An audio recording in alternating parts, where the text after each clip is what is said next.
सूरह आले इमरान आयत नंबर 54 ऐलान हुआ व मकरू व मकरल्लाह वल्लाहु खैरुल माकिरीन। वो लोग साजिशें करते हैं और अल्लाह भी अपनी तदबीर करता है और बेशक अल्लाह सबसे बेहतर प्लान करने वाला है। कुरान का हर्फ हर्फ सच्चा है, यह हमें कदम कदम पर पता चलता है, बार बार पता चलता है। अमेरिका ने ईरान की रिजीम चेंज करने के लिए कितनी बड़ी साजिश की, हमला किया, आयतुल्लाह सैयद अली खामेनाई का एसेसिनेशन किया, लेकिन हुआ क्या? ईरान की रिजीम तो चेंज नहीं हुई, उल्टे अमेरिका की ट्रंप रिजीम डोलने लगी है। जी हां, अमेरिका में इस वक्त सब कुछ ठीक ठाक नहीं चल रहा है। सियासी और मिलिट्री सर्कल में काफी हलचल है, उथल पुथल है।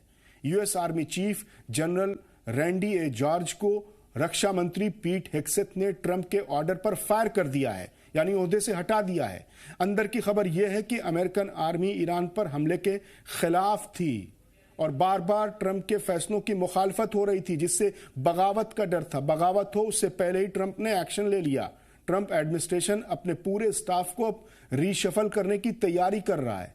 इससे पहले Trump US attorney general Pam Bondi को भी हटा चुके हैं। और पिछले दिनों भी आपको याद होगा कि डोनाल्ड ट्रंप ने अपने रक्षा मंत्री पीट हेग्सेथ पर ही इल्जाम लगा दिया था और कहा था कि आप ही वो शख्स हैं जिसने मीटिंग में ईरान पर हमले की जोरदार वकालत की थी। आप ही ने कहा था कि ईरान पर हमला होना चाहिए। ये हालात पैदा हो गए हैं। ट्रंप रिजीम डोलने लगी है। उधर अमेरिका की आवाम भी सड़कों पर उतर आए हैं। लोग खुले तौर पर मांग कर रहे हैं कि अमेरिका को इस जंग से जितनी जल्दी हो बाहर आना चाहिए। ईरान पर हमला गलत है। बेशक अल्लाह बेहतर प्लान करने वाला है।